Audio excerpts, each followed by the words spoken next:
están en plena emergencia por el terremoto de 7.4 que ha sacudido Colombia. El gobierno de Abelardo de la Espriella decidió bombardear la región del Catatumbo. Hoy vamos a analizar los escenarios y sobre todo qué están enfrentando los colombianos. Así inicia el mapa de Telesur. Pónganse cómodos.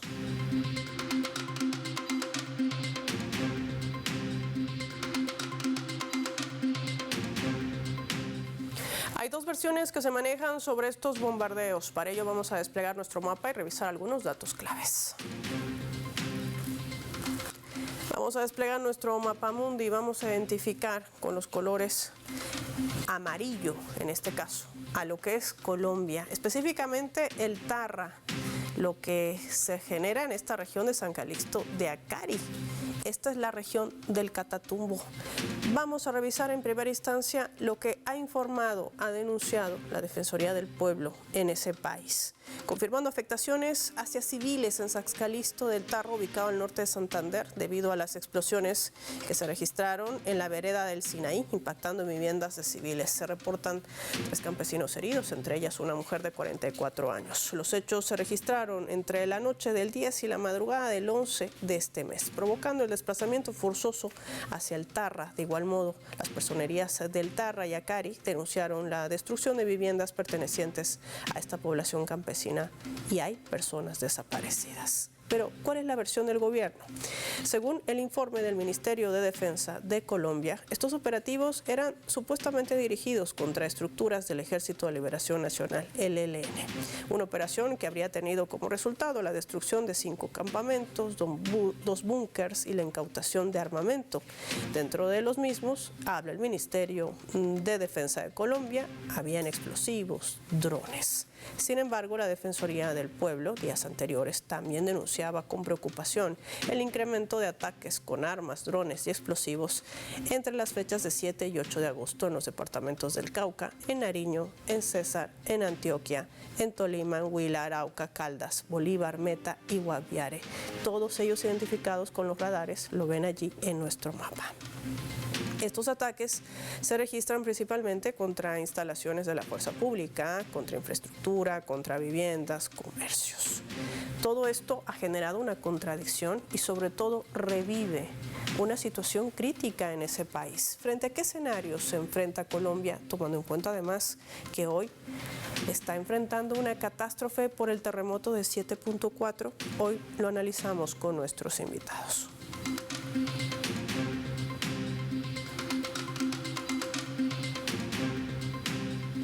Vamos a invitar desde Colombia a Juan Gabriel Caro, magíster, experto también en análisis, historiador. Qué gusto tenerlo en el mapa de Telesur, bienvenido. Hola, es un placer estar aquí, gracias por invitarme nuevamente. También sumamos desde Colombia a David Flores, defensor de derechos humanos y analista político. David, qué gusto tenerte también en este programa de Telesur, bienvenido. Un saludo para ti, para el colega conectado y para toda la audiencia. Iniciemos con este análisis. ¿Por qué realizar bombardeos en pleno desarrollo de una emergencia de esta magnitud como la que enfrenta hoy Colombia? Un terremoto de 7.4 impactando 9 departamentos, al menos 5 capitales con alerta roja. Pero se decide atacar la región del Catatumbo. ¿Qué nos dices respecto a esta estrategia? ¿A qué responde? Juan Gabriel Caro, inicio contigo. Bueno, hay que entender algo que es muy importante y es el hecho de que Abelardo de la Espriella llegó al poder precisamente prometiendo ponerle fin a la paz total de Gustavo Petro y reiniciar operaciones militares en contra de las diferentes guerrillas, especialmente contra el ELN. El ELN ha llevado a cabo desde el año pasado y también a principios de este año múltiples operaciones en la zona del Catatumbo, los lugares que hoy en día están siendo pues bombardeados y que han generado múltiples desplazamientos y demás. De la Espriella llega al poder precisamente prometiendo esto, además de pues estar en relación directa con el gobierno de Donald Trump, que ha iniciado una serie de operaciones especiales en toda la región, además de prometiendo una enorme cantidad de dinero a Colombia precisamente para restablecer un cinturón de seguridad en la zona que había sido, digámoslo así, puesto más o menos digamos, en suspenso debido a las peleas que había tenido la administración Trump con el presidente anterior, pues con el expresidente Gustavo Petro, y esto simplemente se trata pues de que para Colombia pues es prioridad antes que nada seguir las órdenes de Estados Unidos en materia de no solamente de política exterior, como hemos visto con el reconocimiento pues de los Altos del Golán por parte pues de Colombia, pues del Estado de Israel, pues que reconoce que los Altos del Golán le pertenecen a Israel, sino también el Sahel, como pues el Sahel ocupado como territorio, por ejemplo, que le pertenece a Marruecos, ambos aliados principales de Estados Unidos. Pero en la política interna, el principal, la principal vertiente que tiene que cumplir el actual gobierno no es, por ejemplo, ocuparse de desastres naturales, no es preocuparse, por ejemplo, por los problemas de la economía colombiana que tiene pues problemas graves desde hace ya años, sino antes que nada desarrollar esta política interna de control de seguridad nacional. Y en este escenario, David, la gran pregunta cuando hablo de estrategia es ¿por qué revivir la guerra en un país que además trata de alguna manera de mantener una esperanza de alcanzar una paz? Una paz que pueda permitirle un crecimiento, que pueda permitirle un desarrollo y sobre todo, de alguna manera, recomponer ese tejido social. En medio de una contradicción, de una denuncia flagrante, la Defensoría del Pueblo de Colombia dice se atacó también a civiles en esta región del Catatumbo. ¿Qué decir sobre estos escenarios? Bueno, hay que recordar que el presidente Abelardo de la Espriella gana por un muy estrecho margen. De hecho es el primer presidente en muchos años que no supera el 50% en la segunda vuelta electoral, y eso demuestra unas enormes dificultades a la hora de construir gobernabilidad y causas que puedan eventualmente aglutinar a una mayoría en el país. Y es muy claro que están acudiendo a un recurso que ya ha sido utilizado en el pasado, hace 20 años, con la seguridad democrática del primer y el segundo gobierno de Álvaro Uribe Vélez, y es construir una narrativa en torno a una nueva guerra que permita, en primer lugar, intentar unificar o generar un ambiente político que amplíe los sectores políticos que han venido apoyando a Abelardo de la Espriella. En segundo lugar, construir un nuevo enemigo nacional sobre el que unificara esas eventuales mayorías nacionales, y en este caso pues es muy claro que se habla o de las FARC o del ELN o de una nueva guerra en el país, desconociendo que, si bien es cierto, los grupos armados tienen una presencia en unos municipios, estamos muy lejos de la realidad política y militar que existió hace 20 años, y evidentemente pues al marco de esa narrativa de un nuevo enemigo común, una nueva guerra por librar, estigmatizar, mancillar a cualquier persona que haga oposición política en el país, tildándolo de ser colaborador, guerrillero, toda una narrativa que, pues insisto, este país ha conocido en el pasado y que ha permitido justificar otras agendas políticas, ¿no? Una agenda política de, como se está viendo, de captura de rentas del Estado, entregándole buena parte de los ministerios a delegados de grupos económicos con intereses muy claros, una agenda de privatización, una agenda de recorte de derechos, una agenda de restricciones de libertades muy fuerte, todo bajo una sombrilla política de la nueva guerra y la necesidad de la defensa de la patria, pues que ha servido que sirvió hace 20 años, pero que no tiene en cuenta una realidad, y es que evidentemente Colombia pues es un país muy distinto, con unas fuerzas políticas alternativas, de izquierda, progresistas y de centro, también hay que decirlo, que lograron pues tener casi 13 millones de votos en las urnas, y que estuvieron muy cerca de ganar también la elección presidencial. Y todos estos escenarios además confluyen con los intereses de que están por medio y que se barajan. Vamos a analizar otros escenarios también al regreso de la pausa. Le pido a Juan Gabriel y también a David que se mantengan en línea, al igual que a nuestros televidentes. El impacto del terremoto de 7.4 también aviva una emergencia. ¿Qué representa esto en medio de la posición del Ejecutivo a la cabeza de Abelardo de la Espriella? Lo vemos al regreso, no sin antes compartirles nuestra escala.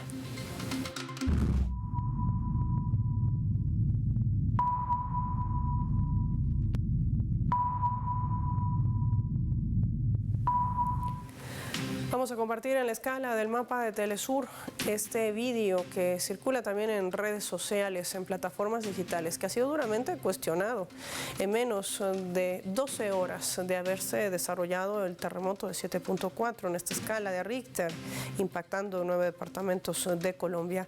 El presidente Abelardo de la Espriella llegaba así a dar esta conferencia de prensa, lanzando besos, saludos, lo que ha generado indignación entre la propia población colombiana y críticas también en plataformas digitales.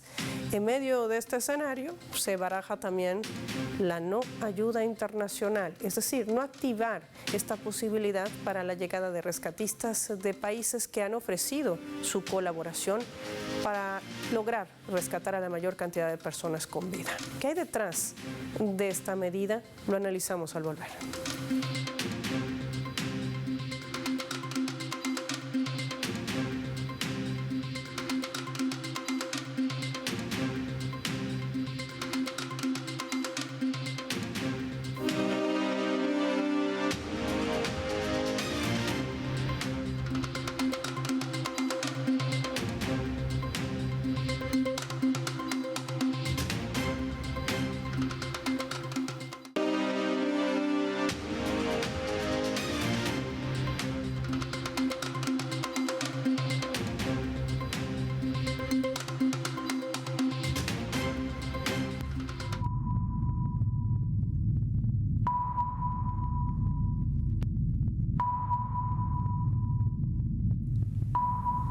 Vamos a sumar otro elemento también para el análisis a través de la fotografía. Lo que ven ustedes en su pantalla es un collage, por un lado el presidente de Estados Unidos, Donald Trump, y al otro extremo de la pantalla el presidente de Colombia, Abelardo de la Espriella. De fondo, la bandera de Estados Unidos y de Colombia. Estados Unidos ha informado en las últimas horas que va a destinar $1.000 millones a Colombia para reforzar su seguridad y profundizar la cooperación bilateral.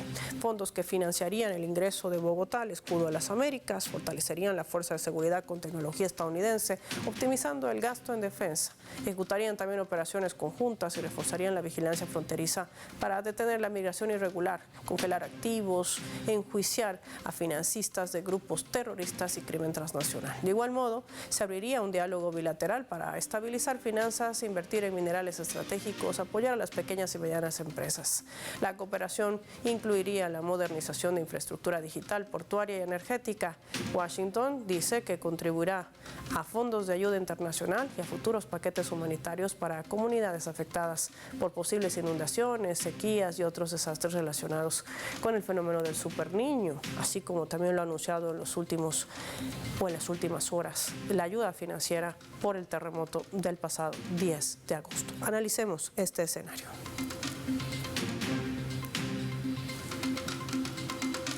Juan Carlos, cuando nosotros, o Juan Gabriel, digo con precisión, analizamos este escenario, la postura de un Estados Unidos, ¿qué representa para Colombia en materia de política, pero también en materia social y hasta económica?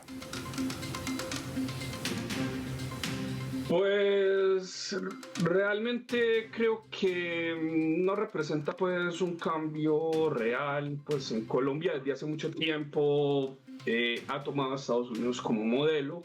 Ese modelo, pues digamos, se ha impuesto a nivel pedagógico, social, cultural, económico e incluso informático. Y con Abelardo de la Espriella simplemente ese proceso se está profundizando. Ningún gobierno en Colombia, ni siquiera los gobiernos progresistas y demás, han sido capaces, por ejemplo, de detener, por ejemplo, ese proceso. El proceso, digamos, es un proceso que hace parte ya de la estructura misma nacional de Colombia. No se ha detenido hasta hoy con Abelardo de la Espriella. Simplemente este proceso de sometimiento de Colombia ya se vuelve más abierto debido también pues a los cambios internacionales. Pues Estados Unidos en los últimos tiempos ha dejado de lado ya su propia retórica humanista o de defensa de los derechos humanos para hablar directamente pues el lenguaje de la guerra y reorganizar tanto a sus aliados como vasallos alrededor de sus propios intereses de forma abierta. En ese caso, pues Colombia con Abelardo de la Espriella simplemente estaba implementando las políticas internacionales e internas que Estados Unidos desea. Y claro, eso también implica cierta cooperación pues en materia nacional e internacional que viene a colación porque los Estados Unidos en estos momentos, como lo ha declarado el ministro de Guerra Peter Hegseth, quieren tener el máximo control sobre lo que ellos llaman la Gran América del Norte. Dentro de la Gran América del Norte, por supuesto, entran todos los países de América, del norte de Sudamérica hasta más o menos el Ecuador, incluyendo pues obviamente a Colombia, Venezuela, las Guyanas y demás como parte del espacio vital que debe controlar los Estados Unidos sin ninguna restricción. Ahora bien, lo que está haciendo Abelardo de la Espriella y lo que están haciendo Trump es simplemente convertir esos proyectos que ya han sido declarados por el Ministerio de Guerra de Estados Unidos en realidades tangibles por medio de la creación del Escudo de las Américas o por los ataques, por ejemplo, pues en contra de diferentes grupos, incluyendo, por ejemplo, mandatarios, por ejemplo, de países elegidos, como sucedió con Venezuela a principios de este año y demás.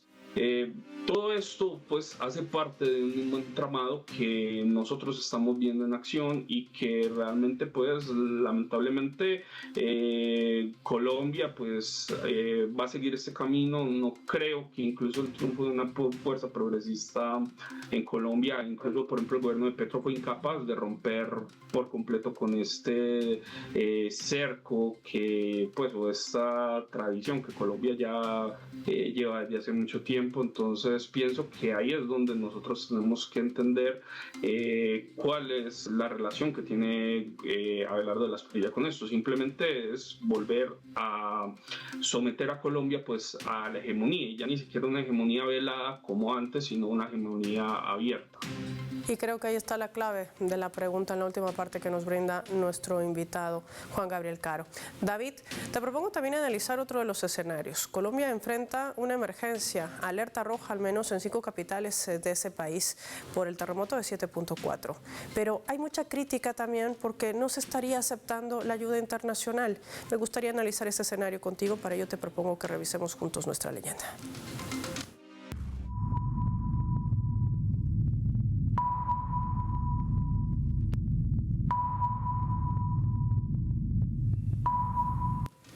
Su Zhongyan es el embajador de China en Colombia. Hay varios posts que ha realizado en las últimas horas desde el desarrollo del terremoto de 7.4. Uno de ellos es este. Esperemos que el gobierno colombiano dé a conocer de inmediato el nombre del funcionario y su enlace oficial para coordinar la asistencia internacional a favor de los damnificados del terremoto. Así lo posteaba en su cuenta en X. Ayúdenos a transmitir este mensaje, por favor. Es urgente. David, no solamente China, el gobierno de Venezuela, inclusive El Salvador y otros países han ofrecido ayuda internacional. Y no hablamos solo de ayuda humanitaria, como alimentos no perecederos, insumos médicos y otros que sí son también esenciales. Hablan de rescatistas, de ayuda solidaria que podría también ayudar a salvar vidas. Pero no hay una respuesta oficial. Sin embargo, esto ha generado un fuerte impacto que inclusive hoy tuvo que salir a declarar el propio canciller colombiano para aclarar que solamente se permitirá a 3 países ingresar a Colombia, Estados Unidos e Israel entre ellos. ¿Qué está pasando? ¿A qué se enfrenta Colombia? ¿Cuál es el escenario? es muy claro que se está haciendo un manejo absolutamente sesgado y muy sectario, por denominarlo de alguna manera, del manejo de la emergencia. Y pues hay un elemento común de los países que se acepta, digamos, la ayuda: Estados Unidos, Israel, Salvador y Ecuador, excluyendo a países como México, que por ejemplo tienen gran experiencia en afrontar fenómenos como terremotos y que tienen todos los equipos certificados, digamos, en los estándares internacionales que se piden para esta materia. Y eso me parece que evidencia que sí hay un cambio en relación a lo que significaba el gobierno de Gustavo Petro y lo que hubiera significado un gobierno progresista en Colombia. Y aquí me aparto del análisis hecho por mi colega. Yo creo que hay 4 elementos que evidencian ese cambio. Si bien es cierto, el gobierno Petro, pues hay unos fenómenos estructurales: la relación económica, la hegemonía política y militar de los Estados Unidos, no solamente en América Latina, sino en el mundo, pero hubo elementos muy importantes de cambio que generaron una hostilidad permanente por parte del gobierno de los Estados Unidos, particularmente el gobierno Trump sobre el gobierno Petro. En primer lugar, una relación, una política internacional mucho más abierta a establecer otras relaciones y otras, fortalecer alianzas comerciales y políticas con otros países, entre esos China. Recuerden que pues Colombia estableció inició la ruta para ser parte de este mecanismo de integración conocido, denominado popularmente como la Ruta de la Seda. 2. La principal compra militar que hizo el gobierno Petro no fue por primera vez en décadas, no fue hacia el gobierno de los Estados Unidos, elemento que generó muchas molestias por parte del gobierno Trump. El gobierno Petro decide comprar unos aviones de guerra suecos, Gripen, lo cual demuestra, digamos, un intento y una ruta que no es fácil, que es muy difícil, de diversificar la capacidad técnico-militar de Colombia, no solamente para depender de los Estados Unidos. Y en tercer lugar, pues una política en el marco de hacer parte de otras asociaciones y digamos, de alianzas multilaterales que no estén bajo la égida de los Estados Unidos. Y en cuarto lugar, también aquí en Colombia nos estamos enfrentando a un fenómeno distinto, en que, si bien es cierto, hemos tenido una élite política muy ligada a esta doctrina Monroe y que ha sido ciertamente vasalla en relación a los Estados Unidos, por primera vez estamos siendo gobernados por una persona que es ciudadana de los Estados Unidos. Es decir, Abelardo de la Espriella es ciudadano norteamericano, ha jurado lealtad a los Estados Unidos, y hay graves denuncias que podrían implicar no solamente o demostrar que no solamente es un ciudadano de los Estados Unidos, sino que es un agente de agencias como la DEA o entre otras, cuestionamientos por su relación con Alex Saab, investigado por los Estados Unidos, David, o alias Boliche. Es decir, ahí hay otros elementos que generarían no solamente una relación de alianza, sino de una subordinación del actual presidente de Colombia en relación a los Estados Unidos. David, permíteme aquí una precisión que creo que es necesaria en este momento tan crítico para Colombia. Ya no se hizo el empalme con el gobierno anterior, lo que fue calificado como una irresponsabilidad. Con lo que tú me estás relatando en este momento, estás analizando, ¿nos quieres decir, en otras palabras, que esto ya no forma parte simplemente de un plan no planificado, si vale el término, es decir, no tener la experiencia de comandar un país, sino que forma parte de una estrategia deliberada? ¿Se está colocando el interés geopolítico por encima de la vida de Colombia? Yo creo que se están tomando decisiones muy responsables basadas en las visiones políticas internacionales, no de los intereses colombianos, sino del interés del gobierno de los Estados Unidos. Es decir, que se acepte solamente la ayuda de Estados Unidos, de Ecuador, de Israel y de El Salvador, es muy claro que responde a una agenda política de extrema derecha internacional, de este foro citado por Marco Rubio hace algunas semanas, y no está primando el interés, digamos, nacional en este momento, que es tener rescatistas. Hay más de 400 municipios afectados, sigue subiendo la cifra de muertos, se agotan las horas para encontrar personas vivas en medio de los escombros, hay municipios muy apartados del país sobre los que se tiene muy poca información. Hace algunas horas, después de casi 48 horas después del temblor, tenemos el primer reporte unificado oficial a nivel nacional de la Unidad de Gestión del Riesgo. Entonces se está poniendo por encima los intereses, digamos, la alineación obligada por parte de los Estados Unidos sobre la base de las necesidades concretas que tiene hoy la población colombiana de recibir toda la ayuda internacional posible para afrontar, en términos no de muertos, pero sí de la magnitud del sismo, pues uno de los más fuertes que ha tenido Colombia en su historia.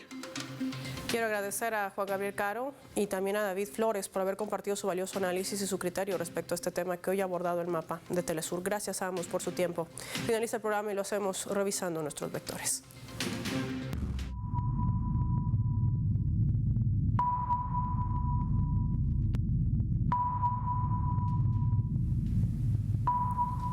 Nuestro radar en el mapa hoy nos refleja las tres claves sobre este tema. Colombia, bombardeos en plena catástrofe. Hablemos de esta estrategia.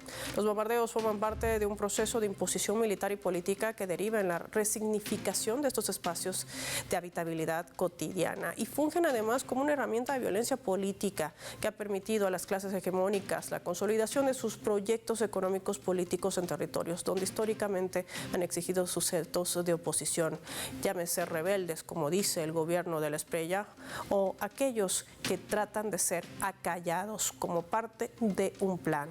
2. Contradicción. Ha salido a la luz tras versiones encontradas sobre los hechos registrados entre ese 10 y 11 de agosto en esta zona rural de San Calixto, al norte de Santander. Para las organizaciones sociales, esta diferencia debe ser esclarecida. La preocupación radica en que mientras las comunidades y organismos del Ministerio Público advierten sobre afectaciones desde la fuerza pública, se ha venido negando que sus operaciones tengan relación con lo ocurrido en este sector. Y lo lamentable es que no es la primera vez que está ocurriendo y que crece la indignación porque se produce en medio de una catástrofe como el terremoto. Se sigue bombardeando a civiles en Colombia, reavivando el conflicto y la guerra. 3. Ayuda internacional. En medio de esta crisis sale a la luz la realidad de la clase política que hoy maneja Colombia. Muchas han calificado como un error poner un filtro ideológico a la ayuda internacional, pero esto forma parte de un plan estratégico bien trazado. No se trata de un mal manejo del Estado, no se trata de una improvisación del accionar ante una catástrofe de esta magnitud. Se trata de una estrategia planificada para seguir los intereses de Estados Unidos sobre la vida de los propios colombianos y sobre el propio interés nacional en ese país. Soy Paola Pérez y nos vemos en una siguiente edición del Mapa.